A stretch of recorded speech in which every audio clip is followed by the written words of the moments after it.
Iya. Halo, selamat siang Pak Ami. Iya. Dengan Selamat siapa ini? siang. Iya Pak Ami. Saya perkenalkan, nama saya Dimas dari Bang Pak. Ada apa Mas Boleh Dimas? minta waktunya 2 menit sebentar aja Pak. Saya ada kabar gembira buat Pak Dua Ami nih. menit ya? Iya, monggo.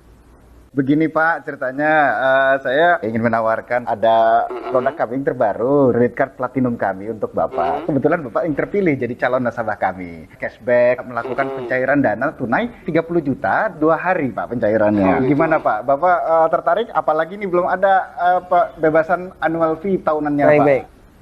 Sebelumnya saya boleh tanya dulu ya? Boleh Pak? Nggak masalah ya? Baik. Mas Dimas Muslim?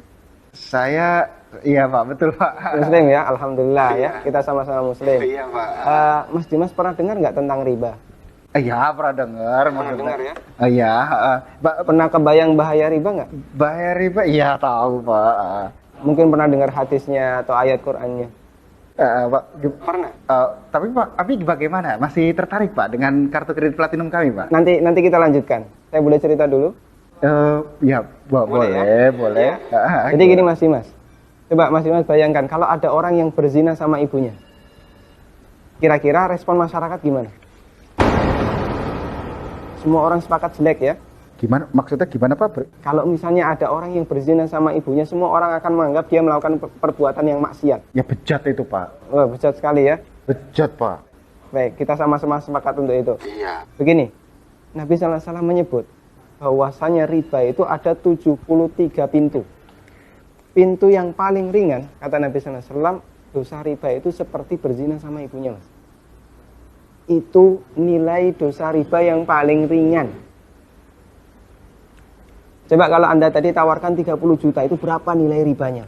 Ya, tapi kan... Baik. Saya lanjutkan boleh? Ya. Ya, kita lanjutkan dulu ya. Iya. Saya sebutkan, ini ada beberapa fase kehidupan manusia. Orang yang makan riba semuanya mendapatkan azab dari Allah. Pertama, ketika di dunia, orang yang makan riba itu ditantang perang oleh Allah. Coba Mas bayangkan. Kata Allah Subhanahu wa taala, ya ayyuhalladzina amanu taqullaha wa dharu ma baqiya minar riba. Wahai orang yang beriman, bertakwalah kepada Allah dan tinggalkan semua bentuk riba. Fa in lam taf'alu fa'dzanu biharbi minallahi wa rasulih. Kalau kamu masih ngeyel, nggak mau meninggalkan riba, umumkan perang dengan Allah dan Rasulnya. Coba, kalau kita ditantang perang oleh Allah dan Rasulnya, kira-kira ada nggak peluang untuk menang? Nggak ada ya? Ampun Pak. Ini yang pertama. Yang kedua, orang yang mati dalam kondisi membawa dosa riba, makan riba, nanti dia akan dihukum di kuburan dalam bentuk berenang di sungai darah. Masya Allah, berenang di sungai darah. Kata Nabi SAW, beliau pernah menceritakan mimpinya, dan mimpi beliau itu wahyu. Nabi SAW pernah melihat ada orang yang berenang di sungai darah, kemudian di tepi sungai ada orang yang membawa batu. Setiap orang ini berenang menepi, dilempari batu ke mulutnya, kemudian balik ke tengah. Ini yang kedua. Di alam kubur, dia mendapatkan azab berupa berenang di sungai darah. Yang ketiga. Masih ada yang ketiga Pak? Ya, siap mendengar, masih sanggup mendengarkan? Iya Pak. Iya, tapi saya lanjutkan ya. Iya Pak. Yang ketiga, ketika orang ini dibangkitkan oleh Allah dari alam kubur, dia dibangkitkan dalam kondisi sempoyongan, Mas. Allah Subhanahu wa taala bercerita, alladzina ya'kuluna riba la yaqumuna illa kama yaqumul ladzi yatakhabbathu syaitan minal mas. Orang yang makan riba, mereka akan dibangkitkan pada hari kiamat dalam kondisi sempoyongan seperti orang yang kerasukan. Iya Pak. Artinya yang lain berjalan normal, dia sendiri sempoyongan. Menyakitkan. Kemudian yang keempat, tadi sebelum hisab ya, ketika dia dibangkitkan sebelum hisab, dia sudah disiksa. Yang keempat, setelah dihisab, orang yang makan riba itu kan makan harta haram ya. Iya Pak. Makan harta haram, Pak. kita sepakat itu. Kalau kemudian daging kita tumbuh dari sesuatu yang haram, berhak nggak dapat surga?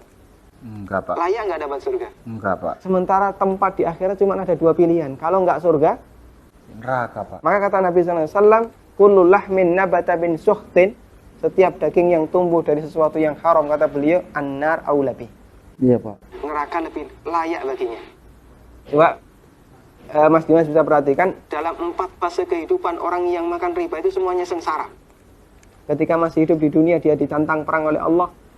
Ketika mati dia berenang di sungai darah. Iya, Pak. Ketika dibangkitkan dalam kondisi sempoyongan, setelah hisab dia ditempatkan di neraka. Iya, Pak.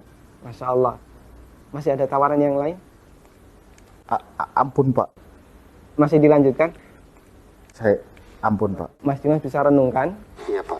beberapa poin yang tadi saya sampaikan. Iya, Pak. Nanti kalau misalnya ada sesuatu yang belum jelas, tidak masalah, hubungi saya lagi. Iya, Pak. Kita akan lanjutkan diskusi tentang riba. Iya, Pak. Bisa? Bisa, Pak. Ya, terima kasih ya. Assalamualaikum.